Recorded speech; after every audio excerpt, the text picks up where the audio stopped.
कार्यक्रम में हमारे साथ जुड़ चुके हैं वीरेन जी।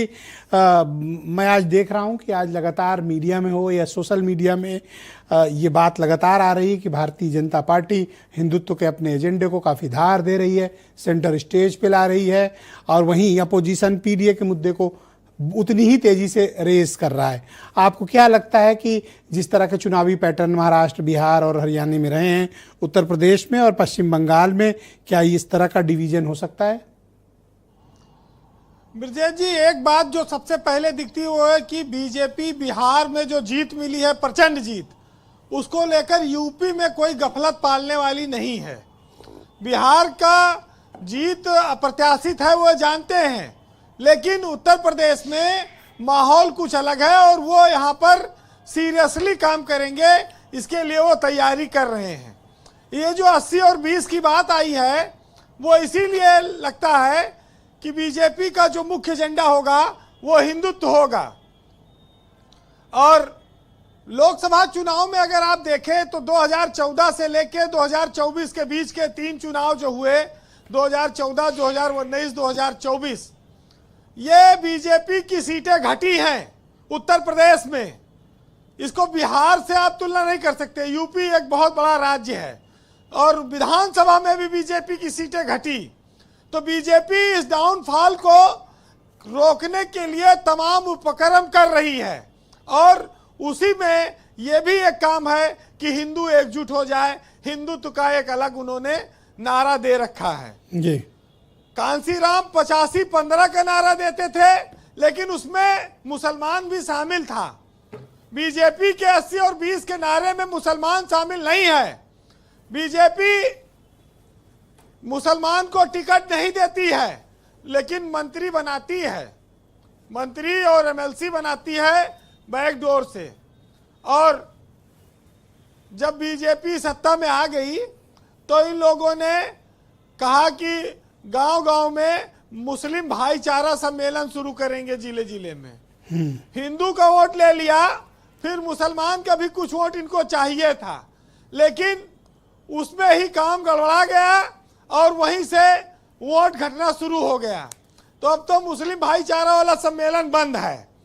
लेकिन भाजपा इस बात को बाखूबी जानती है कि 2014 में जब मोदी की लहर आई, उफान आया, तो 75 लोकसभा सीटें वो जीते और उसमें हिंदू ने वोट किया। वहां पर सवर्ण, एससी, ओबीसी ने वोट नहीं किया था, वहां मोदी के नाम पर हिंदू ने वोट किया था। लेकिन उसके बाद उनके इस वोट बैंक में क्षरण शुरू हो गया और फिर वहां पर हिंदू वोटर नहीं रह गया, उनका अलग अलग जातियों में बंट गया। और 2024 आते आते दलित काफी बड़ी संख्या में, ओबीसी उनसे खिसक गया जी। बीजेपी के सामने पीडीए उत्तर प्रदेश में एक बहुत बड़ी चुनौती है और इस चुनौती की काट वो अभी तक ढूंढ नहीं पाए हैं और इसका असर वो लोकसभा के 2024 में देख चुके हैं। तो यूपी में जो जातिगत मुद्दा है वो कभी अलग होता नहीं है, उसी आधार पर सारी पार्टियां टिकट देती हैं। और सबसे बड़ी बात यह है कि बीजेपी के पास इतने सारे संगठन हैं, वो अलग अलग दिशा से अलग अलग काम करते हैं। वैसे दलित बहुत सारे चिंतक यहाँ बैठे हैं, वो इस बात को जानते हैं कि कांसीराम 85-15 के साथ साथ ये भी कहते थे कि कभी भी बहुमत की सरकार नहीं आनी चाहिए। जब बहुमत की सरकार आएगी तो कार्यकर्ता की उपेक्षा होगी, विधायक की सुनी नहीं जाएगी, इसलिए हमेशा लंगड़ी सरकार रहनी चाहिए जिसमें कार्यकर्ताओं की पूछ हो और विधायकों का सम्मान हो। ये कांसीराम का ही नारा था। ब्रजेश जी, ये वाला चैप्टर शायद गंगाराम जी नहीं पढ़े। गंगाराम तो ये वाला चैप्टर उनसे मिस हो गया। ओएसडी रहे मायावती की बहुमत की सरकार में। ब्रजेश जी, हमने बताया था कि हम देश में मजबूर सरकार, पद पर थे, हम मजबूर सरकार ने देश में मजबूर सरकार चाहते हैं। एक सेकंड, वीरेन जी की बारी है। एक सेकंड, हम गंगाराम जी रुक जाएं, वीरेन जी कंप्लीट कर लें। पूरी सरकार पे उनका कंट्रोल था, मजबूत आदमी थे, तो वो उनके लिए वो सब बात लागू नहीं होती है। लेकिन देखिए, बीजेपी इस बात को जान चुकी है कि दलित वोटों को वापस लाना इतना आसान नहीं है। मायावती सक्रिय है, लेकिन वो कितना इफेक्ट डाल पाएंगी।